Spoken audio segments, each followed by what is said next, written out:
आज नगर शहरामध्ये आपला उड्डाणपुलाखालचा परिसर, माळीवाडा, पुणे स्टँड तसेच कोटला परिसर या परिसरामध्ये ट्रॅफिकला अडथळा होईल अशा पद्धतीने बऱ्याच ठिकाणी अतिक्रमण करण्यात आलेलं होतं।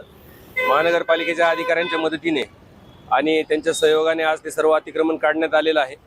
बाकी पण ठिकाणी अशा पद्धतीने जिथे ट्रॅफिकला जिथे अडथळा होत आहे, बऱ्याच वेळेस असं होतं आहे की ॲम्ब्युलन्स अडकत आहे, सिनियर सिटीजन आहेत ते कुठं चाललेले ते अडकून बसत आहेत आणि त्यामुळे ट्रॅफिकचा खूप प्रॉब्लेम होत आहे। तर जिथे महत्त्वाचे जे स्पॉट आहेत की जिथे ट्रॅफिक जॅम जास्त होते त्या ठिकाणचं आपण अतिक्रमण आज महानगरपालिकेच्या मदतीने काढलेलं आहे। धन्यवाद। आज चालू राहील, ज्या ज्या ठिकाणी गरज पडेल की ज्या ठिकाणी जास्त कंजेशन होत असेल त्या ठिकाणी संबंधित कारवाई महानगरपालिकेच्या अधिकाऱ्यांच्या मदतीने केली जाईल। धन्यवाद। लोकशाही मराठी ऐका, पहा, जागरूक रहा।